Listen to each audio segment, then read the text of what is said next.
So, welcome to the prelim test discussion series. Now, we are going to see 2016 Geography and Agriculture questions. So, 2016 prelim was very straightforward prelim.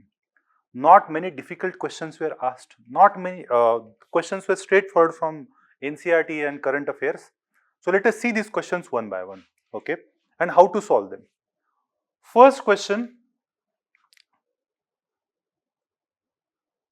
okay, Brahmaputra. See, in geography, if you see, Brahmaputra is one of the favorite rivers of UPSC. Okay, there are certain favorite topics in geography. You know, the UPSC has held upon Mediterranean Sea. It's loving a lot, and it is also loving a Brahmaputra a lot. Since I am seeing every year, or at least in alternate year, they will ask questions directly or indirectly on Brahmaputra. Okay, so you should do Brahmaputra very well. Okay, so this year 2016 they had asked about tributaries of the Brahmaputra. Which of the following are the tributaries or tributaries of Brahmaputra? Dibang, Kameng, Lohit. All are the tributaries of Brahmaputra. Straightforward question. So answer is answer D. Next question. Which of the following regions of India the shale gas resources are found?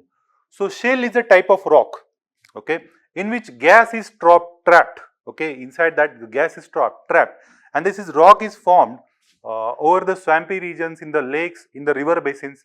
So in India, it is found in the Cambay basin, Kaveri basin, as well as in Krishna Godavari basin. Okay, so all the three places this shale gas is found. So the answer is answer D. Okay, so very straightforward question. Next question.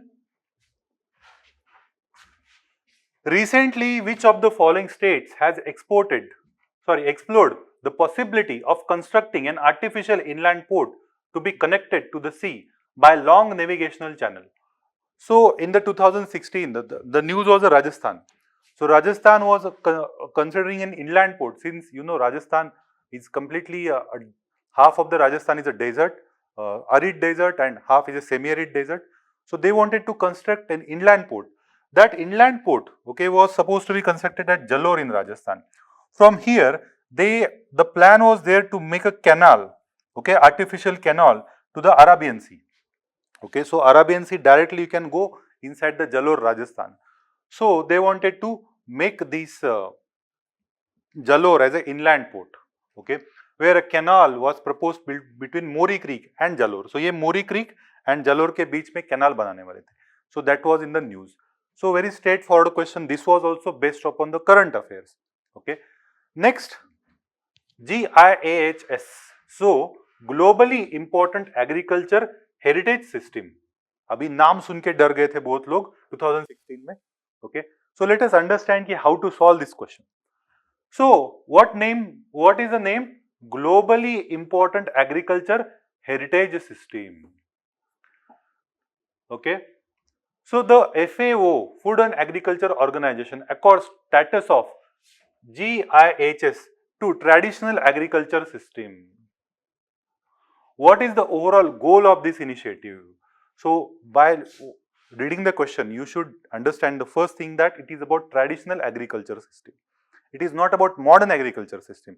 So that means something, okay, the globally important agriculture heritage system. Heritage means something which we preserve, which we do not add up into that, neither we deduce something from that. So our songs or dance or culture is a kind of a heritage that we get from our forefathers. So this is they have accorded this GIHS status to traditional agriculture system. So now logically think what this GIAHS and traditional agriculture system, what it will be. So what is the GIAHS? Okay. So what is the goal and initiative of GIAHS? So first statement we will read. To provide modern technology, training in modern farming methods and financial support to local communities of identified GIHS, so as to greatly enhance their agriculture productivity. So as you know that this is about heritage. Heritage में हम कोई नई चीज add नहीं करते. तो जो farmer है उनकी जो ट्रेडिशनल एग्रीकल्चर सिस्टम है, अगर उसको FAO ने रिकॉग्नाइज किया है, so it is not going to change it, it want to preserve it. That means this statement is wrong. This could be definitely wrong. because here we are talking about giving modern technology to the farmers, but here FAO wants to preserve it as an heritage. So statement 1 is wrong. As soon as you deduce statement 1, so A and D is gone. Okay, option A and D is gone. 2 and 3 is only remained. Okay, let us read the 3. Okay, because 2 is common in both, so let us read the 3. To provide the geographic indication status to all the varieties of agriculture produce in identified GIAHS. So GIAHS is not about giving geographic indication. Geographic indication cannot be given like that. Okay, though you have a traditional agriculture practices, these traditional agriculture practices can be practiced in different continents and they can have a same product. Okay, but geographic indication is giving to the product which is limited to only particular geographic area. So high probability that this is a wrong and this is wrong. Okay, so geographic indication is not given under the GIHS. So definitely 3 goes. So remains 2. So option B is the correct answer. To identify, safeguard eco-friendly traditional farm practices and their associated landscapers, agricultural biodiversity, knowledge system for the local communities. So this is the actually goal of this GIAHS, that what you have to do is you have to preserve good, sustainable, traditional agriculture methodologies. Okay, wherever these FAO sees that particular region has a sustainable type of very good traditional agriculture farming methodologies, techniques which are better than modern technologies. Modern technologies, finally we have found that okay, they are giving you good productivity, but they are not sustainable. Okay, we are just what we say squeezing out of the nature, but not giving back anything to the nature. So this is not sustainable. So the GIAHS is like one of the technologies, that traditional farming technologies. Some tribes are practicing it, or some group, some remote group, farmers group is practicing this particular technique. So this GIHS tags will be given to that. So this is about preserving traditional sustainable agriculture technologies and it has nothing to do with geographic indication. हाँ, अगर वो farming करते करते कुछ unique product आपके पास आ रहा है, आप बना रहे हो कुछ यूनिक टेस्ट वाला राइस या यूनिक वैरायटी वाला राइस है, या उससे राइस से कुछ बन रहा है आपका, and that is limited to only your geographic area, then you can take a geographic indication, but then you have a different repository for that, not under FAO. Okay, so this is one of the important. Like this you can solve this question. Answer is B. Okay, now next question that we'll see. With reference to nutritional security, okay, with reference to nutritional security through intensive millet promotions, which of the following statements are correct? देखो, nutritional security के बारे में बोला जाता है. अभी तो हम स्टेटमेंट्स की तरफ नहीं जाएंगे, थोड़ा सा हम क्वेश्चन समझने की ट्राई करेंगे. क्या बोल रहा है nutritional security? One thing is there called as a food security. Okay, this is a first thing and nutritional security is a second thing. Food security मतलब क्या? खाने को होना चाहिए, वो न्यूट्रिशियस है या नहीं कुछ फर्क नहीं पड़ता, पेट भरा हुआ रहना चाहिए, इंसान मरना नहीं चाहिए. ओके, उसको बर्गर खिलाओ, पेप्सी पिलाओ, कोको कोला पिलाओ, कुछ भी पिलाओ, ठीक है, पर उसको कुछ खाना खिलाओ. This is food security. Nutritional security means what? सिर्फ खाना खिलाने से कुछ नहीं होता है, न्यूट्रिशियस खाना चाहिए, तभी उसका अच्छे से डेवलपमेंट हो सकता है. बॉडी का, ब्रेन का डेवलपमेंट हो सकता है, हीमोग्लोबिन की कमी नहीं होगी, एनीमिया नहीं होगा, किसी को B12 की कमी नहीं होगी, विटामिन डी की कमी नहीं होगी. तो बहुत सारे एस्पेक्ट इसमें आ रहे हैं, या विटामिन ए की कमी नहीं हो रही, सी की कमी नहीं हो रही है, तो everything should be addressed.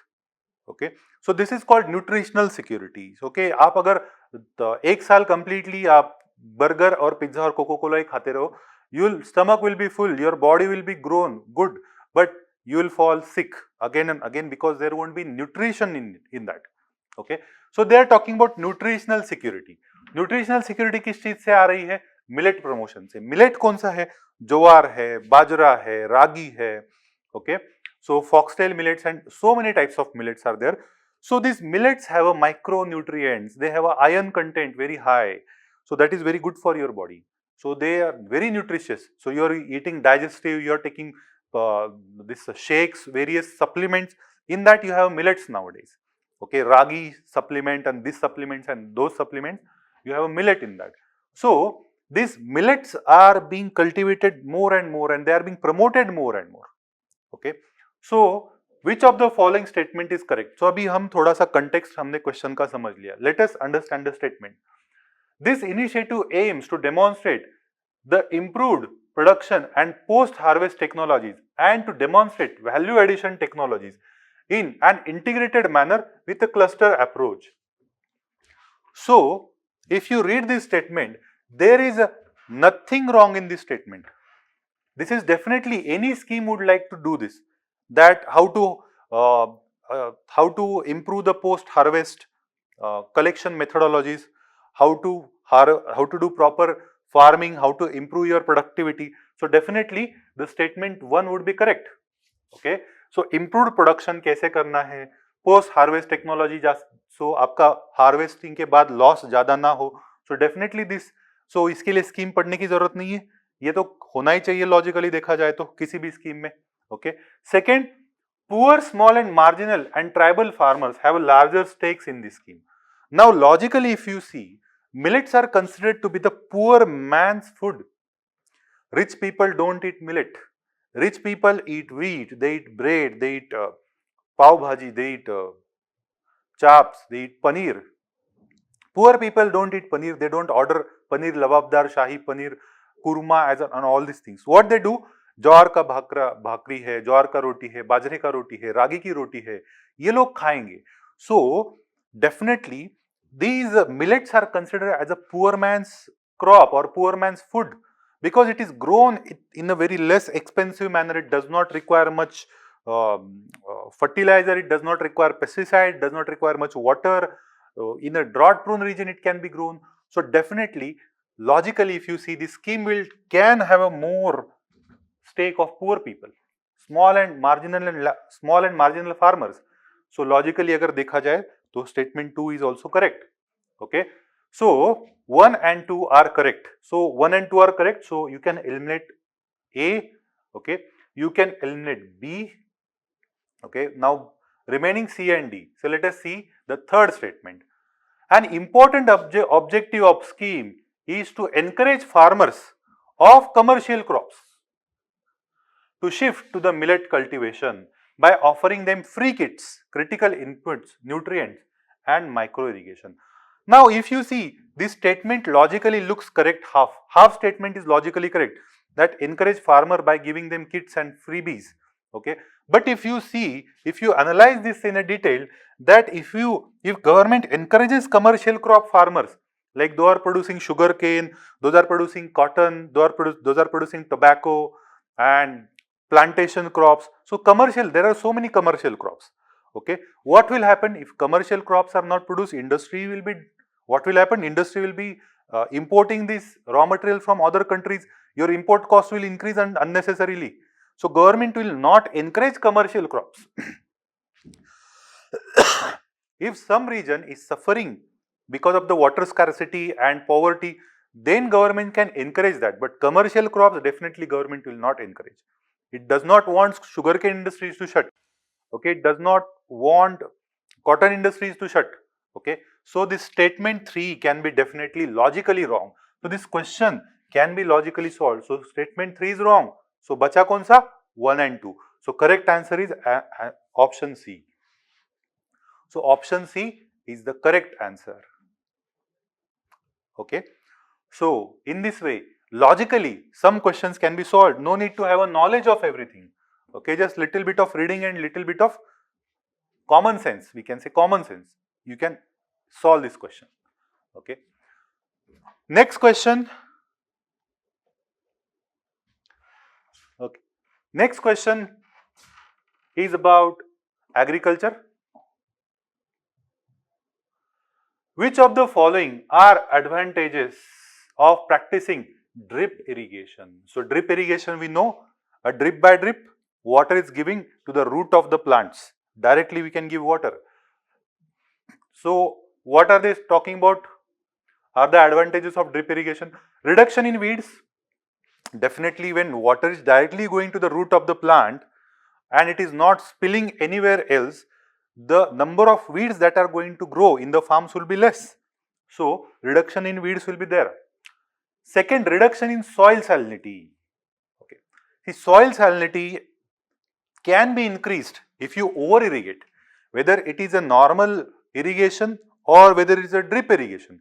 If over irrigation happens, soil salinity can increase. So soil salinity is not related to drip irrigation or any other irrigation. It is related to over irrigation. Okay. So in normal irrigation, entire farm soil will be saline. In the drip irrigation, only patches in the farm can be saline, but there will be salinity. So we can say this is wrong. Soil salinity cannot be reduced. Okay. Reduction in soil erosion. So definitely drip irrigation, when through drip irrigation, only in the particular localized condition you are giving the water as well as fertilizers. What is happening because of that? Soil erosion can be stopped. Because sheet erosion in the farm can happen if you are wetting the entire farm, okay, through furrows and gullies, then what happened? Water flows through furrows and gullies, then it takes soil along with itself. Okay, so soil erosion is more in the normal or conventional irrigation compared to drip irrigation. So drip irrigation, reduction in the soil erosion can happen. So 1 and 3. Okay, so definitely 1 correct है, मतलब D तो eliminate ही हो जाता है. Reduction in soil salinity अगर ये wrong है तो ये भी eliminate हो जाता है, and then comes the C. So answer is C, 1 and 3. Okay, so in this way you can solve the question. Okay, so I hope you guys have understood this. Now next question is about neem coated urea in agriculture. Neem coated urea. So this is just 4 or 5 years back this thing has been started. Okay, 2016 only this neem coated urea was in too much news. So it releases neem oil in the soil, increases the nitrogen fixation by the soil microorganism. Okay. So neem coated urea hota kya hai? So what used to happen when farmer gives urea to the soil, generally they will spray it or they will just throw like that. So this urea gets dissolved into the water after irrigation very fast.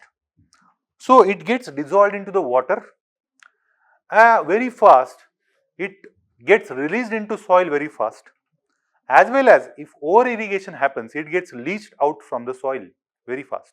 Okay, because of that wastage of urea happens, as well as the problem like soil acidification also happens.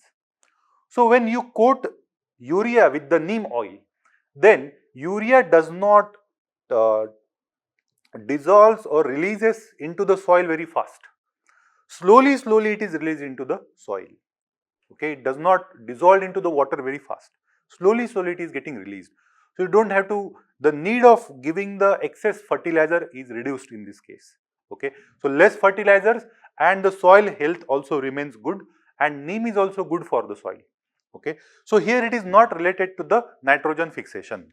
So the microorganism and nitrogen fixation, it is not like that. Neem coating slows down the rate of dissolution of urea in the soil. So as I told you, yes, neem coating is related to the dissolution of urea into the soil. So correct answer is answer B. Okay.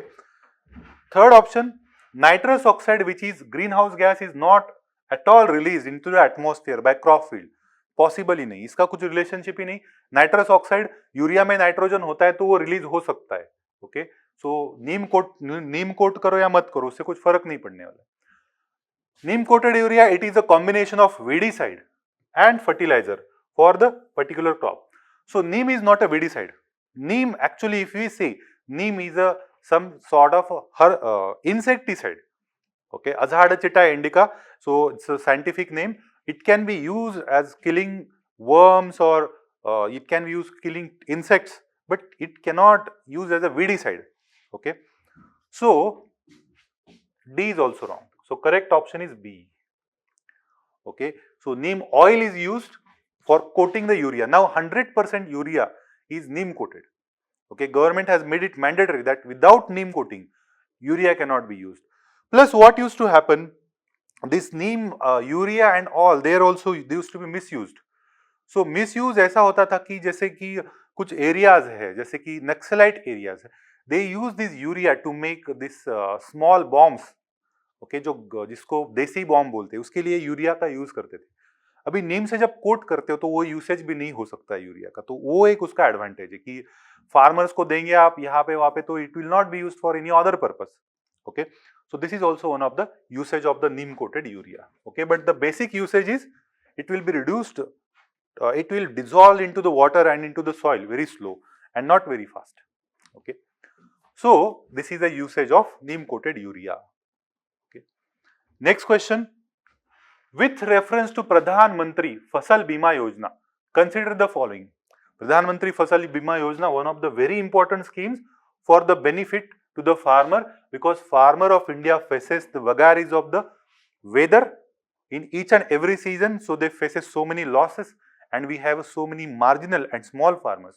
So for that, it is very, very important. So let us see what it talks about Fasal Bima Yojana. Under this scheme, farmers will have to pay uniform premium of 2% for any crop they cultivate in any season of the year. Okay. So देखो यहाँ पे थोड़ा सा any crop, any season, ये ऐसा थोड़ा सा है तो थोड़ा डाउट करना चाहिए कि ये सही होगा.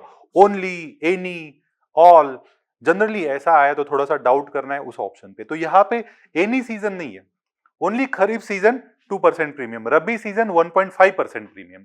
तो प्रीमियम जो है वो 2% यूनिफॉर्म नहीं है. एक सीजन में 1.5% है, खरीफ सीजन में थोड़ा सा ज्यादा प्रीमियम आप दे सकते हो. This schemes covers post harvest losses arising out of cyclone and unseasonal rain. So definitely it covers this post harvest losses. अगर हार्वेस्ट करने के बाद ओके भी साइक्लोन आया या फ्लड आया या रेनफॉल हुआ और हार्वेस्ट आपका खराब हो गया, सड़ गया, तो वो भी उसमें कवर हो जाता है. So option 2 is correct. Okay, so option 1 is wrong because 1.5% for the rabi crops and 2% for the kharif crops. Okay, so सही क्या है इसमें? B. Okay, so only second option is correct. Okay, second statement is correct, not the first one. Okay, so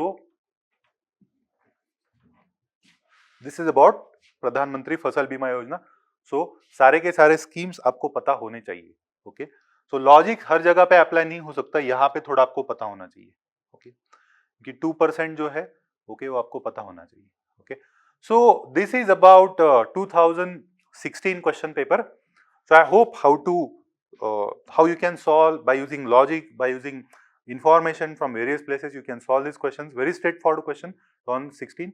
Thank you. Bye bye.